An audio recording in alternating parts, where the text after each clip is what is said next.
কার রেসিংয়ে বিশ্ব মাতাচ্ছেন চট্টগ্রামের এক তরুণ আফফান সাদাত। বাংলাদেশে ব্যয়বহুল এই খেলার প্রচলন নেই, কিন্তু রেসিংয়ের প্রতি অদম্য আকর্ষণ থামিয়ে রাখতে পারেনি আফফানকে। সম্প্রতি ভারতে ফর্মুলা 4 রেসিংয়ে অংশ নিয়ে দেখিয়েছেন অভাবনীয় সাফল্য। প্রথম বাংলাদেশি হিসেবে পেয়েছেন আন্তর্জাতিক রেসিংয়ে অংশ নেয়ার লাইসেন্স। কার রেসিং বিশ্বজুড়ে জনপ্রিয় এক খেলা। বিভিন্ন দেশে প্রায়ই বসে জমজমাট আসর। কার রেসিংয়ে প্রথম বাংলাদেশি হিসেবে নাম লিখিয়েছেন চট্টগ্রামের আফফান সাদাত। বাংলাদেশি পতাকা জড়িয়ে রেসিং ট্র্যাক দাবড়ে বেড়ান ১৯ বছর বয়সী এই তরুণ।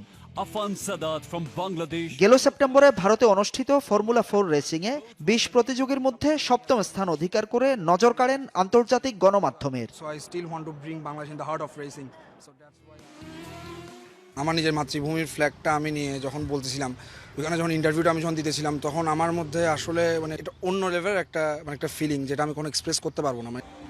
কার রেসিংয়ের প্রতি তার আকর্ষণ ছোটবেলা থেকেই। ইংল্যান্ডে প্রশিক্ষণ শেষে বছর দেড়েক আগে পেয়েছেন আন্তর্জাতিক রেসে অংশ নেওয়ার ড্রাইভিং লাইসেন্স। তারপর থেকে বিভিন্ন প্রতিযোগিতায় অংশগ্রহণ শুরু। বাংলাদেশ ক্রিকেটে অনেক আগে গিয়েছে, দেন গলফে অনেক আগে গেছে।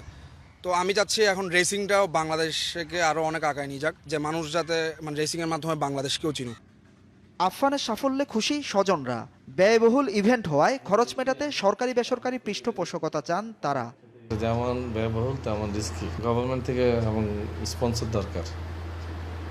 তারপরে আস্তে আস্তে ইউরোপের দিকে, জাপানের দিকে, সব দিকে সে যেতে পারবে। আফফানকে দেখার পরে আমাদের সবারই একটা ইচ্ছা আছে ওর মতো করার জন্য। ওকে যারা চিনে, যারা জানে, সবারই অনেক ইন্টারেস্ট বাড়ছে এটা নিয়ে। এরকম যদি আমাদের মধ্যে সুযোগ দেওয়া হয়, আমাদের মধ্যে অনেক রেসার এরকম যেতে পারবে। বাংলাদেশে কার রেসিংয়ের প্রশিক্ষণ ট্র্যাক বা দক্ষ প্রশিক্ষকের কোনোটিই নেই। তারপরও সব প্রতিকূলতা পেরিয়ে বিশ্ব দরবারে লাল সবুজের পতাকা ওড়ানোর স্বপ্ন দেখেন এ যুবক।